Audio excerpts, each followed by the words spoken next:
السلام علیکم ورحمۃ اللہ وبرکاتہ۔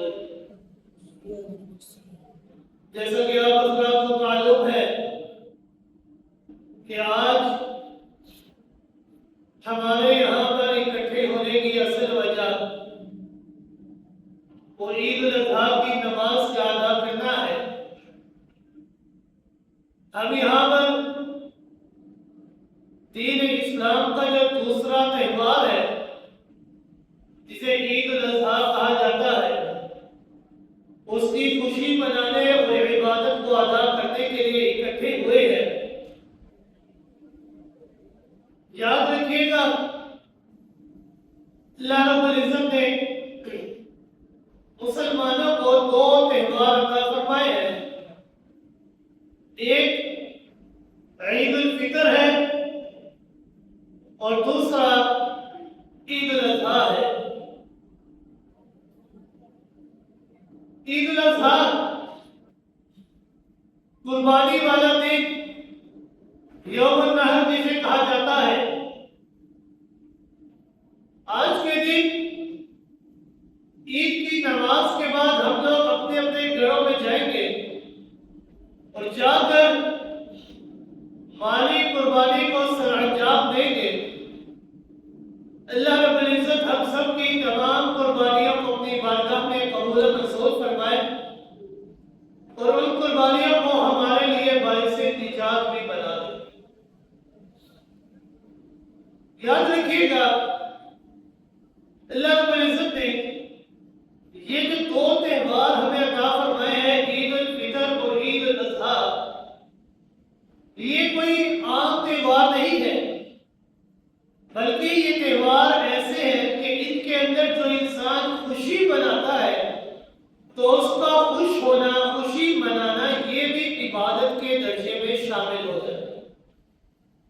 اللہ رب العزت نے انسان کو حکم دیا کہ اے انسان، ان دنوں کے اندر تم نے خوشی منانی ہے، میں اللہ کا شکر ادا کرنا ہے، یہ یوم تشکر ہے، تم نے شکر ادا کرنا ہے اور خوشی منانی ہے۔ تمہاری خوشی کو بھی میں اللہ کی عبادت کے درجے کے اندر شامل کروں۔ لیکن اللہ کی رحمت یہ اس قدر زیادہ ہے کہ اللہ رب العزت نے یہ جو دو تہوار ہمیں عطا فرمائے ہیں، عید الفطر اور عید الاضحیٰ، اگر ہم اس کے اندر غور و فکر کریں تو اللہ رب العزت کی حکمت سے ہمیں بخوبی واقفیت حاصل ہوگی کہ عام دنوں کے اندر جو ہم نمازیں ادا کرتے ہیں تو وہ 5 نمازیں ہوتی ہیں: فجر، ظہر، عصر، مغرب، عشاء۔ جمعے کا دن آ گئے تو فجر، جمعے کی نماز، عصر، مغرب، عشاء۔ عام دنوں کے اندر، عام حالات کے اندر ہم تو 5 فرض نمازوں کو ادا کرتے ہیں۔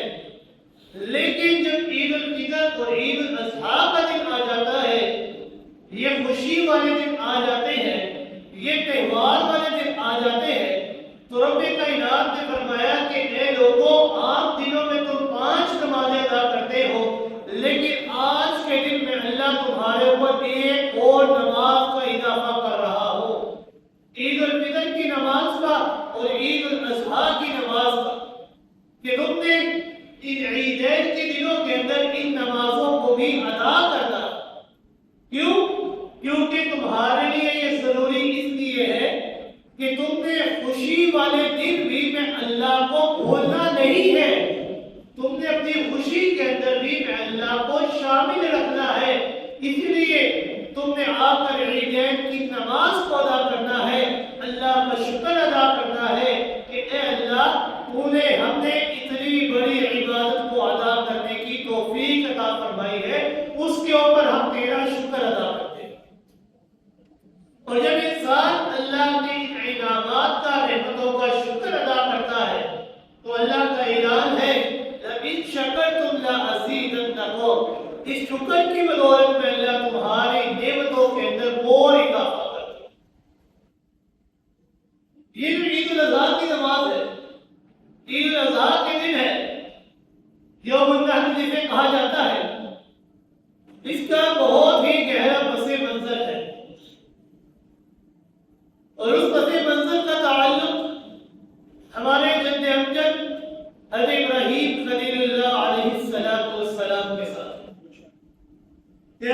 ابراہیم خلیل اللہ علیہ السلام یہ وہ برگزیدہ پیغمبر ہیں کہ جنہیں اللہ رب العزت نے بہت بڑے بڑے امتحانوں سے گزارا. اپنے باپ کے سامنے کھڑے ہوئے، اپنے گھر سے بے گھر کر دیا گیا، قوم سے سامنے کھڑے ہوئے، قوم نے بے وطن کر دیا، بادشاہ کے سامنے کھڑے ہوئے، بادشاہ نے آگ کے اندر پھینک دیا. جب شادی ہوئی تو اللہ رب العزت نے حکم دیا کہ اے ابراہیم اپنی بیوی، اپنی زوجہ، اپنی اماں ہاجرہ اور اپنے بیٹے حضرت اسماعیل کو سنسان اور بیابان صحرا کے اندر تنہا چھوڑ کر آ دو. یہ بڑے بڑے امتحانات سے اللہ رب العزت نے حضرت ابراہیم خلیل اللہ علیہ السلام کو آزمایا، لیکن قربان گئے حضرت ابراہیم خلیل اللہ علیہ السلام کی شان کے اوپر کہ وہ اللہ رب العزت کے ان تمام امتحانات کے اوپر 100 میں سے 100 نمبر لے کر کامیاب ٹھہرتے ہیں. ان تمام امتحانات کے اندر کامیاب ہو جاتے ہیں. اللہ کے حکم کے اوپر اپنی ہر چیز قربان کر دینے کے لیے تیار ہے،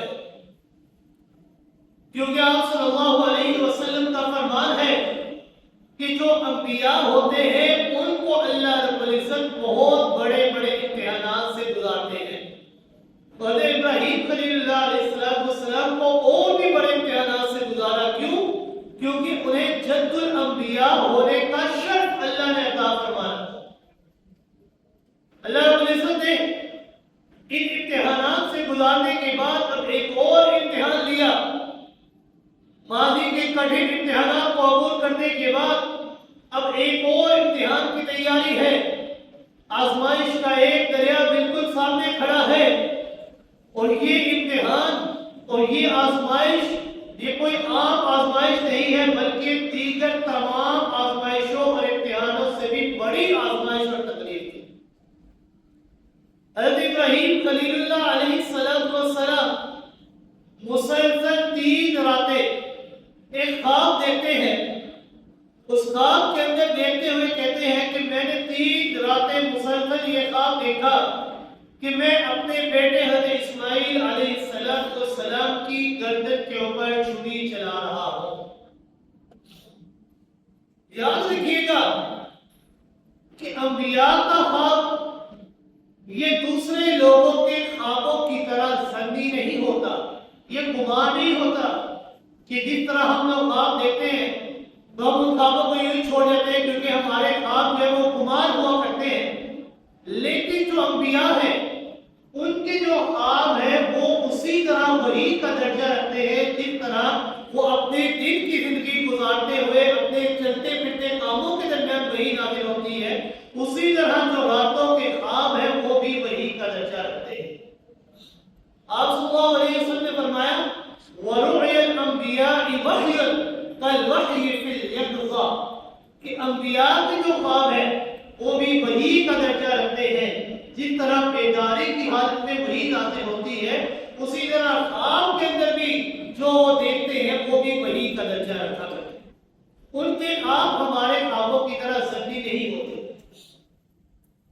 حضرت ابراہیم خلیل اللہ علیہ السلام نے مسلسل 3 راتیں خواب دیکھا کہ وہ اپنے بیٹے کی گردن پہ چھری چلا رہے ہیں. جب حضرت ابراہیم خلیل اللہ علیہ السلام نے یہ خواب دیکھتے ہیں تو کوئی تعبیر نہیں سوچتے، کوئی ٹالنے کی تدبیر نہیں کرتے. ہماری طرح نہیں کہ خواب دیکھا تو تدبیریں پوچھتے چلے گئے، اس کو ٹالنے کی کوششیں کرنے لگے. حضرت ابراہیم خلیل اللہ علیہ السلام نے خواب دیکھا، کوئی تدبیر نہیں کی، کوئی ٹالنے کی کوشش نہیں کی، بلکہ فوراً سرے تسلیم میں خم کر دیا، فوراً تسلیم و رضا کے پیکر بن کر فوراً فرما برداری کا مجسمہ بن گئے. لیکن یاد رکھیے گا یہاں پر معاملہ صرف ان کی اپنی ذات کا نہیں تھا. باقی جتنے امتحانات کے اندر تھے، آگ کے اندر جانا، قوم کو چھوڑ دینا، اپنے گھر کو چھوڑ دینا، ان تمام چیزوں کا تعلق ان کی اپنی ذات کے ساتھ تھا. لیکن یہ جو خواب انہوں نے دیکھا کہ اپنے بیٹے کی گردن پہ چھری چلا رہے ہیں، اس کا تعلق صرف ان کی ذات کے ساتھ وابستہ نہیں تھا، بلکہ یہ معاملہ 2 طرفہ تھا. بیٹا اسماعیل اس کڑی آزمائش کے اندر شریک تھے کہ وہ بیٹا کہ جس کی قربانی کا حکم دیا گیا، اسی لیے حضرت ابراہیم خلیل اللہ علیہ السلام نے اپنے بیٹے اسماعیل علیہ السلام سے فرمایا کہ اے میرے بیٹے، میں نے خواب دیکھا ہے۔ رب کائنات نے قرآن مقدس کے اندر اعلان فرمایا، اعوذ باللہ من الشیطان الرجیم، بسم اللہ الرحمن الرحیم، فلما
وہی ذات ہماری زندگی کبھی حامی و ناصر ہوگی، وہی ذات ہمارے کھانے پینے